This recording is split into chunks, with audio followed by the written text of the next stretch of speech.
I was coming to them and saying, we need to build out an engine that fills our sales pipeline. And they wanted to have conversations about the brand experience they were going to create.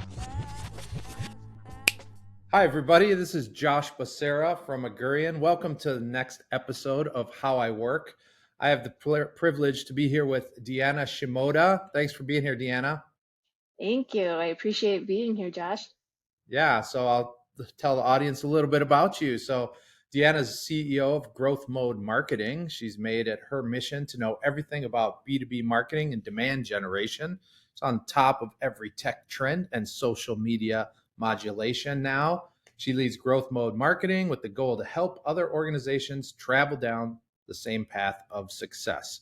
Super excited to talk to you about demand generation and everything B2B marketing. So, can you just kick us off a little bit by telling the audience about yourself, where your passion for marketing's come from, your career prior to founding Growth Mode Marketing, and the path that you took to starting this agency? Yeah, absolutely. So I consider myself a growth architect. And what I mean by that is I really love helping companies build out their engine for growth. And prior to being at Growth Mode Marketing, I was on the corporate side, working for several software companies. And over the years, as I grew my career and I grew my responsibility levels, I found myself at organizations that were looking for high growth and kind of Hmm. walking in and starting from scratch in building out the marketing functionality for them. And so growth mode marketing came to be because I was actually a VP of marketing at a software company in the network security space who was private equity backed. They had a mission for high growth, and it was on my shoulders to come in and build out the marketing piece to help support that. And as I was going out and talking to different agencies, I was frustrated with my experience because I felt like the agencies that I was talking to just didn't understand what it was like to sit in my shoes. I was coming to them and saying, we need to build out an engine that fills our sales pipeline. And they wanted to have conversations about the brand experience they were going to create. And as a marketer, I appreciate the brand experience. I think whether you're talking, B2C or B2B, that's a really important factor. But the way they were framing the conversations was just very frustrating, and I felt like they didn't get it. So growth mode marketing came to be because I had lunch with a past colleague who was also a VP of marketing at a software company in the B2B space.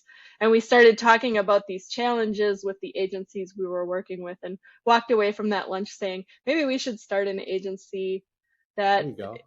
works the way we would like to work for the type of companies that we're working with. Well, that's super cool, and I think your experience being in these high growth companies is also really relevant, especially to the audience. There's a lot of our listeners who are motivated to grow their companies. You've been involved on kind of both sides of merger and acquisitions, I know. So a lot Mhm. of our listeners, they want to grow and ultimately sell. So, can you share a little bit about those experiences, being on a marketing team that's gone through mergers and acquisitions, and any tips or pitfalls that you think leaders should be looking at or acknowledging that exist? Yeah, I think when you're talking mergers and acquisitions, when they happen, whether you're on the buy side or the sell side, change is inevitable. I mean, in my own experience, if you're at a company that just got bought, they're looking at everything and they're saying, where are there duplicate efforts to cut costs? What are you guys doing that's really good that we can incorporate into, the existing organization? And they may come in and restructure it. The culture of the organization changes, a lot of the processes. It can be really hard for not just marketers, but people in the organization as a whole. On the flip Yeah. side, if you're the acquiring company, what I've experienced there is, you're coming in and you're the bad guy that's looking at where are the efficiencies, and you've got these people that are very resistant to you because they know that their job, may be at risk as you're coming in there, and they've Right. established their own processes and ideas that they believe strongly in, and you're coming in and you're really poking holes in it and questioning, like, is this the right thing or are we doing it better? So there's always a little bit of crunchiness when you're trying to merge two companies together in teams. But, I think as long as you can go with the flow and accept the change, it helps. And if you're a marketing leader in an organization and you know that you're at a company that is looking to do high growth, you've kind of got to think about your marketing programs in the sense of how do I support that ultimate end goal, which is for our company to get acquired. And so Yeah. I think as you're looking at building out the marketing foundation, you've got to think about, will it be scalable?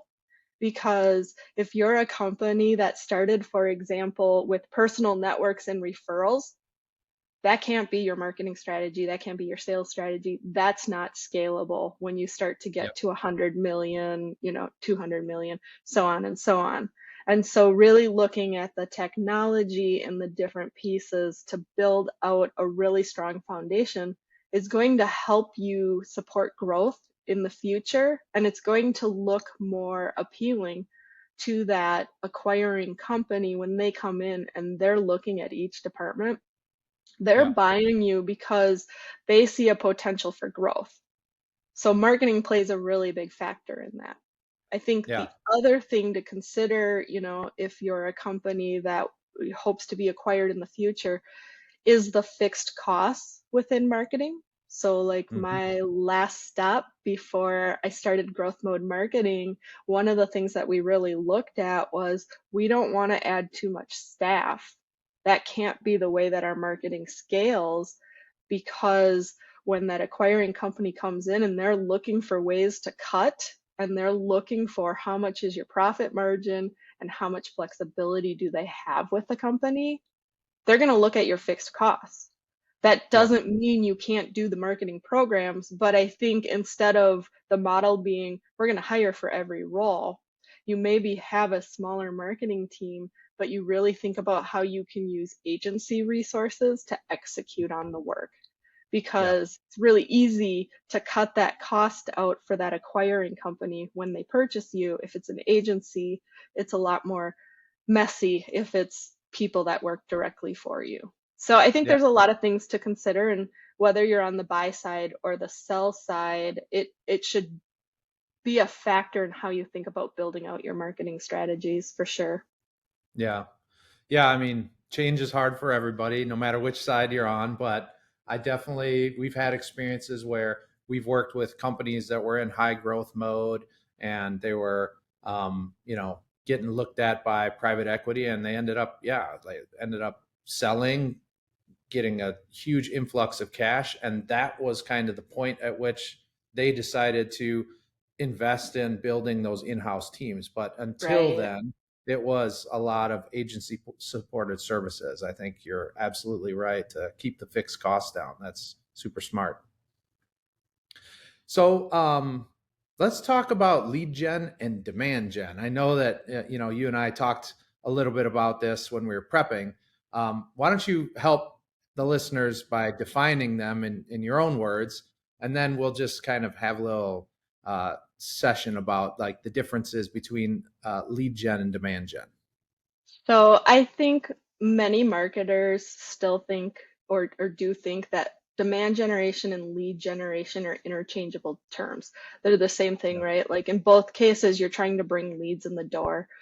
They're actually very different marketing strategies. So lead generation, which is the more traditional, it's been around for a while, model that companies are doing, that's where you're asking a prospect for a meeting and you're trying to pull them into your sales process. And what I mean by that is you're doing all of like the outbound marketing. So a company that has SDRs, for example, they're picking up the phone and they're calling someone because they looked at a piece of content, and their whole point is I'm trying to set an appointment with this company so I can hand them to the salesperson, and the goal is to have conversations.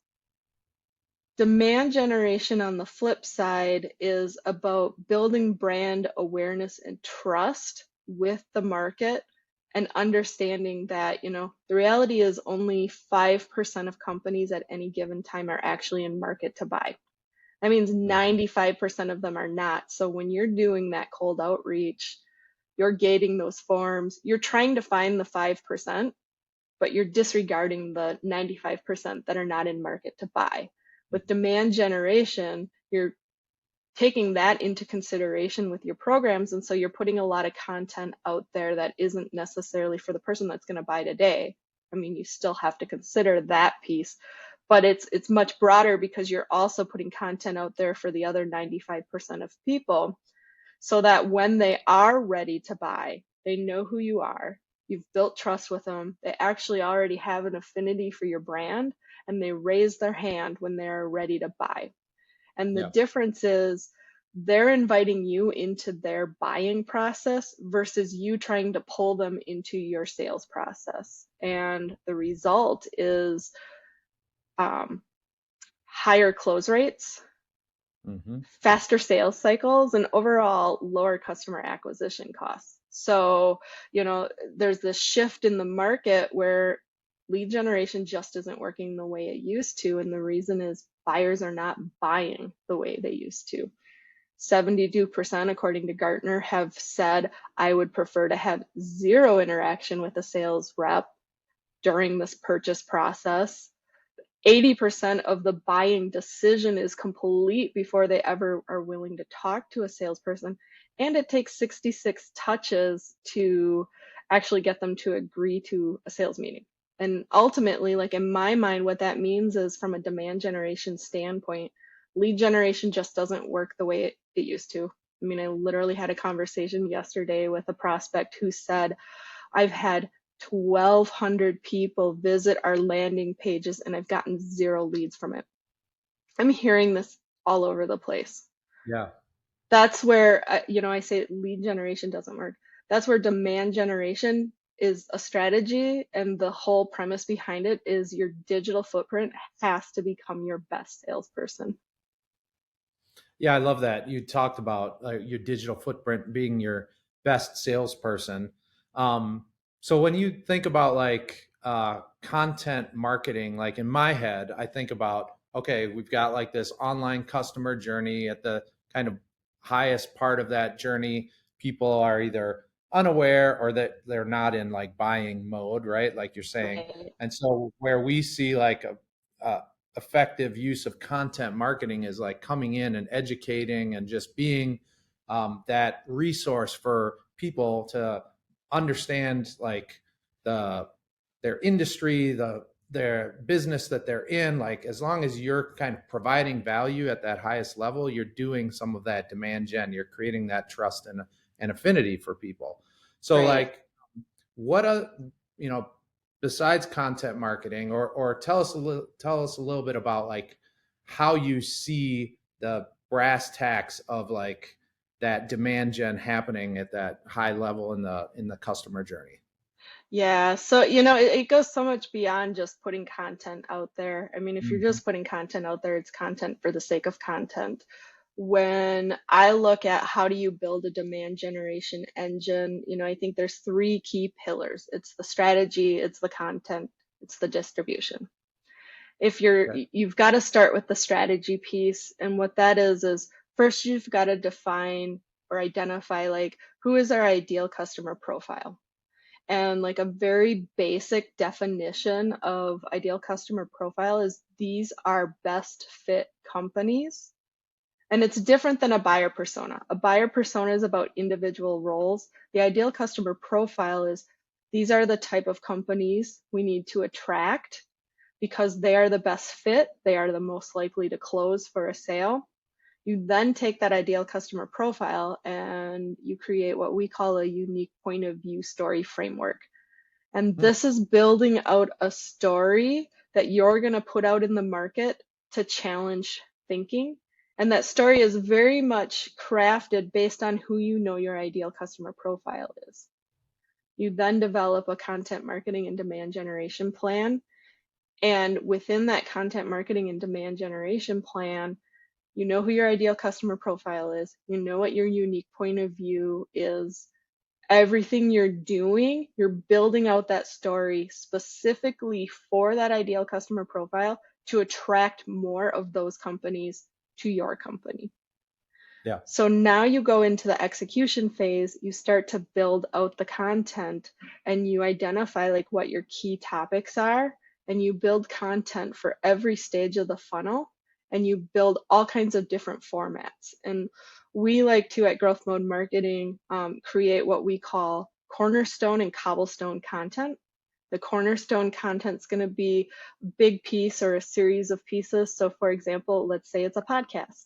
Your Yeah. podcast is going to be your cornerstone content, and then you're going to slice and dice that down into bite-sized chunks. So your podcast series, like each podcast episode that you do, let's say you've got your audio recording, you've got a video version of it. Let's say you create 5 social media clips that are, 1 to 2 minutes each of videos from it. You're going to create an article from it. You're going to create a bunch of social posts from it. Before you know it, that one episode now equates to 20 pieces of content. And you're going to then go to the distribution pillar, which is all about how do I get that content out in front of my ideal customer profile by getting it in the places where they hang out and making it readily available to really build out that digital footprint as your best sales rep. And I think there's 3 factors or avenues to consider with the distribution phase. I mean, the first is your website. This is your digital storefront. You've got to have good content on it and give people the ability to go deep, as deep as they want, because again, they're making 80% of that decision before they're willing to talk to you. Right. Second, we call it managed channels. So these are the channels where you are building your audience. You can control what content you put out there, at what time you put it, how frequent you do it. So think things like podcasts, webinar series, blogs, social media, email campaigns, all of those things. You get to control that. You get to build your audience out. And then the third, which is actually where a lot of companies will start because they don't have their own built audience yet, but that's third-party channels. And that's tapping into other existing audiences that are really relevant to your ideal customer profile. So going back to that ideal customer profile, like when you're doing that exercise and building that out, one of the things you need to ask them is, where do you go for sources of information? Where do you go to learn about stuff? How are you doing that? And you might find out, they're not necessarily hanging out or going to the things you think. It may be, for example, I do my research on LinkedIn, or I'm listening to this podcast, or I read this industry publication. But when you understand that, then you can make sure that you have really highly targeted content in the right places where they're showing up. And then to fuel the engine, you keep creating content and you tell that unique point of view story over and over and over so that it starts to stick with them. And that's how you build not only that brand awareness, but that trust and that affinity. Because if they start following along with the story and they become an audience member for you and they want to consume your content, when they actually enter that elusive 5% of companies that are in market to buy, they're more likely to tap you on the shoulder and say, hey, I like what you're saying. Let's have a conversation. Yeah. Yeah, I really love how you talk about like this unique point of view concept, and that it's almost like challenging or like some level of like going against the status quo a little bit, Right. right? Like it can't just be super vanilla or repeating what everybody else repeats. Like it actually, you have to really think about how it can be different so that people like recognize, oh, that's their piece of content, or I have an affinity for that, because there you might be able to like draw a line in the sand, and somebody will say like, I don't believe anything that Josh is saying, which might be just fine because I don't probably don't want them as clients anyway, right? I want the people Exactly. who believe in what I'm saying to be the people who actually pick up the phone and say, hey, like I want to talk to you about, this new opportunity I have. So I think that like unique point of view serves like it's like a double-edged sword. It'll like tell certain people like you're not going to We're want to not a work with fit. this company. Yep. Yep. And then I'll tell another people like, oh my gosh, that totally resonates with me. I totally want to work with you. Um, so I Right. really love that. I love how you're talking about that. Yeah, yeah, you're spot on because I think if everybody agrees with your unique point of view, it's not unique. It needs to challenge thinking, and it's okay that not everyone's going to agree with you, because on the flip side there are going to be people who agree with you who are like, you know what, you're right, I really like how you're thinking about this, and that's what pulls them in to follow along with that story and continue to engage with your content and consume it. And, Yeah. the whole unique point of view, and the reason, at Growth Mode Marketing that we work with clients to develop a unique point of view is because differentiation sometimes is really hard. And Yeah. what I mean by that, like your unique point of view is not product differentiation. Unique point of view is telling a story about how we think about things. Because you go into a really crowded market where there's a lot of competition, and I'll use HR technology as an example because we work a lot in there.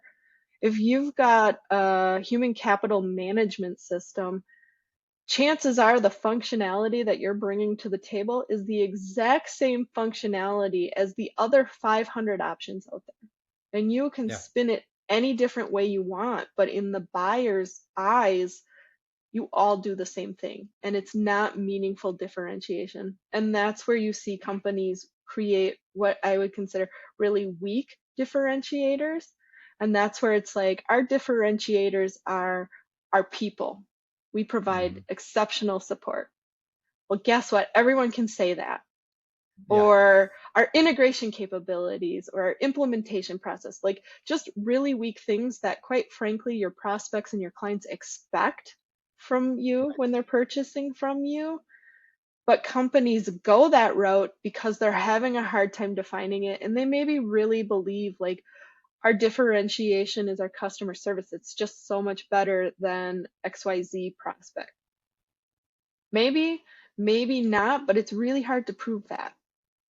Yeah. And even if you have case studies, because I've had a conversation with someone before where we debated this thing, they're like, but we have proof points. I'm like, okay, tell me more. She's like, we Yeah. have case studies of happy clients. I'm like, so do they?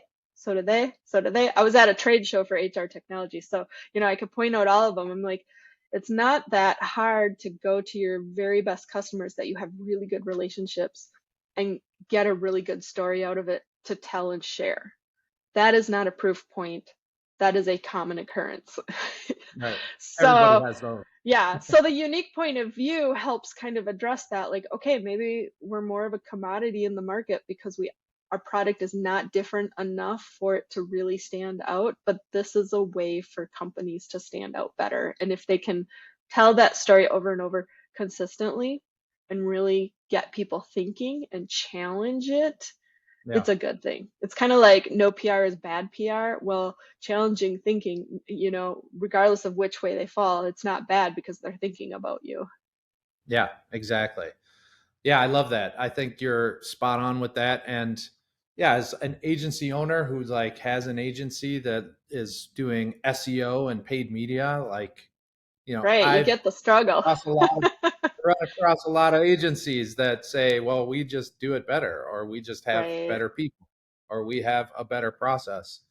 And I think like um, many times, like if you can get to the essence of the human side of like what it means to work with us, like that's where Yeah. the gold lives, right? Is once you can like get beyond like, well, this is our process and these are our people and these are our Yep. services, and you get to like, how does it feel as a human to like be in a relationship with this agency and this brand? Like that's where I think some of the like the real gold is Right. in these unique propositions. So this has been a great conversation, and we're talking about like, you know, uh, unique and challenging ideas.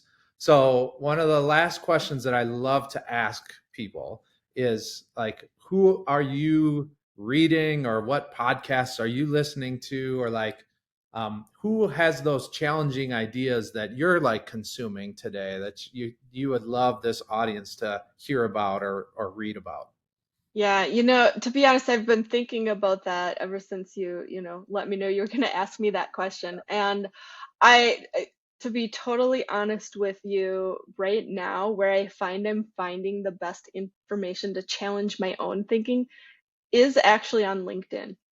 Yeah, There are a lot of people out there who are either pro lead generation camp or pro demand generation camp, and there's a lot of debates going out there.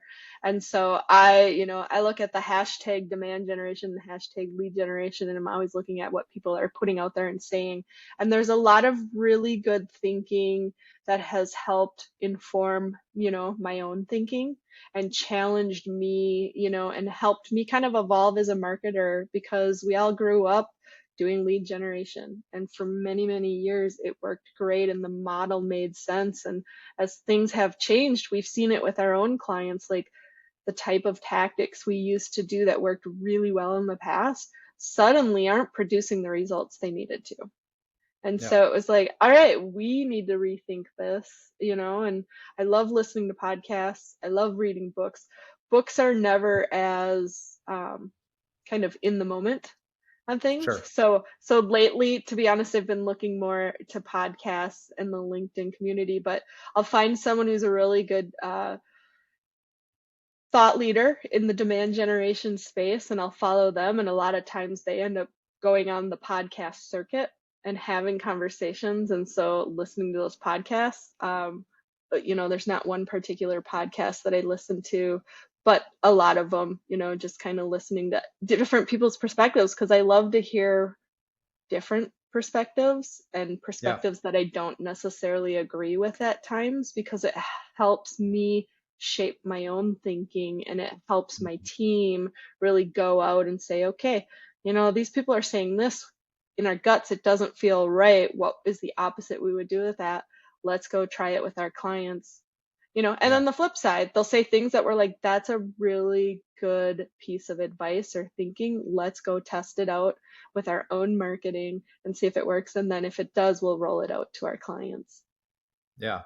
Well, I think it's so cool that like your answer isn't just explicitly a podcast or a book, but it's more like connect with the people who have the same kind of passion for the same topics, Right.